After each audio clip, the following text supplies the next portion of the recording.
One huge detonation with impressive shockwave at the U.S. Army Dugway Proving Ground. U.S. Army Dugway Proving Ground is the nation's leading test center for chemical and biological defense, conducting efficient testing and support to enable our nation's defenders, interagency partners and our allies to counter chemical, biological, radiological, and explosives. CBRE, hazards.Dugway Proving Ground provides unparalleled testing, evaluation, training and technical support while maintaining a world-class workforce, facilities, and quality of life for our employees and their families. You have these vehicles who's going from ship to shore to salt the beach. Who's going to salt the beach first? Who's going to actually clear a lane for, friendly forces to go through?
Aerial footage of U.S. Marines with Combat Assault Battalion, 4th Amphibious Assault Vehicle, AF Battalion, and U.S. Marine Corps engineers with Combat Assault Battalion, 3rd Marine Division. The Marine Expeditionary Force participated in a combined arms breach and shot an M58 mine-clearing charge, McLeod, while training with Republic of Korea Marines with 1st Republic of Korea Marine Corps Amphibious Assault Battalion during Korea Marine Exercise Program, KMEP 17-6 at Susong Live Fire Range, Republic of Korea on March 20, 2017. KMEP 17-6 seeks to maximize interoperability between U.S. Marine and Republic of Korea Marine Corps ground forces, to include tanks, amphibious assault vehicles, and reconnaissance units. The Marine Corps wants a new, less expensive AMTRAC to replace its infamous expeditionary fighting vehicle, but it's in a bind. How do you build a whole new fast, wave-skimming personnel carrier without falling into the same cost and delay traps that claimed the original? Maybe you build one that doesn't need to be as fast or cover as much distance. Before you can do that, though, you need to change the assumptions that underpin the whole project. In the world of the military services, that can only mean one thing: a review. Marine Corps Times eminent correspondent Gidget Fuentes has a story this week that says the Corps is doing just that, though officials would never be so vulgar as to mention specific platforms. She writes, "Still, today the Marines have doctrine and concepts written to justify the AFV.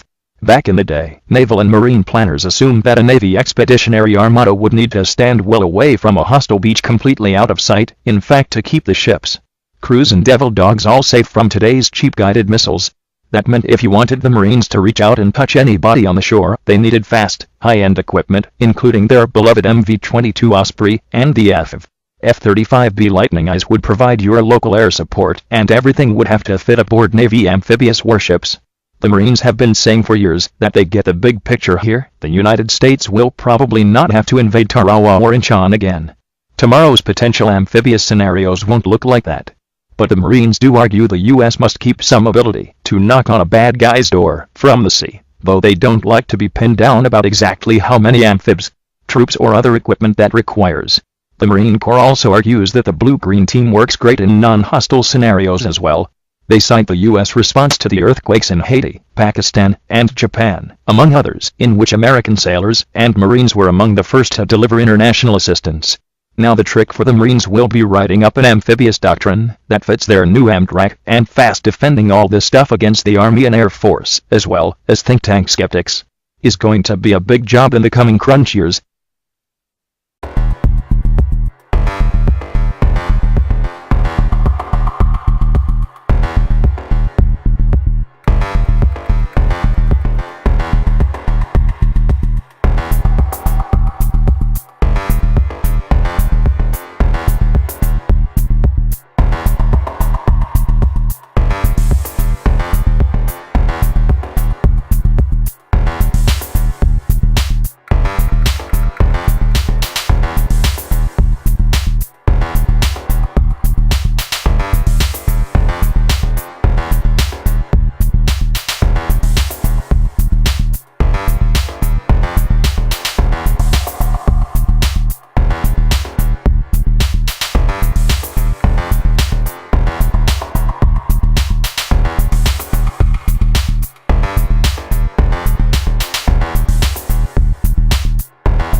The rocket shoots off 160 meters.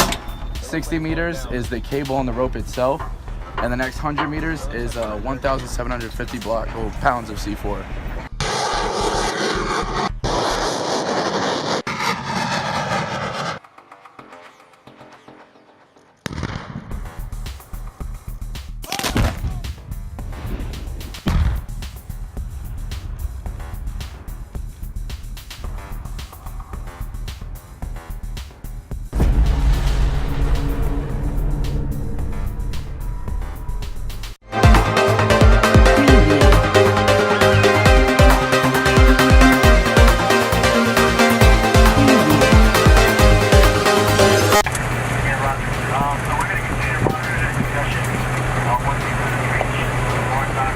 Firing rocket.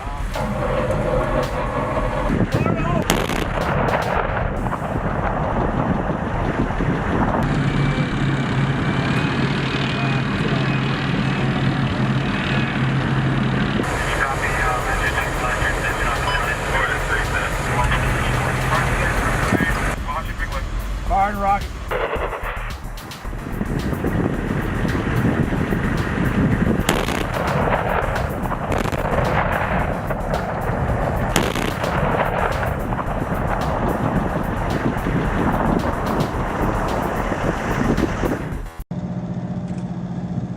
Australia has a long history of amphibious operations, beginning with the failed 1915 Gallipoli landing by Anzac, Australia, and New Zealand Army Corps troops in Turkey during World War I. The Australians also participated in numerous landings alongside U.S. forces in Southeast Asia during World War II, and conducted amphibious operations in East Timor in 1999, and during the Indonesian tsunami response Indiana 2004. It is a capability that, for an island continent, is a pretty important one to maintain, Ryan said. The Australians already have a strong relationship with the U.S. Marines, who share Robertson Barracks in Darwin with Australia's brigade, for 6 months of the year.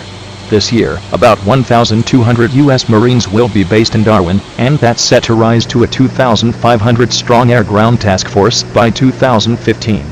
The Australians are focused on making sure their communication systems are integrated with the Marines, and that there are common procedures for landing helicopters on ships and conducting resupply at sea, Ryan said. Missions that the new force might be assigned to range from humanitarian assistance and disaster relief to non-combatant evacuation, he said.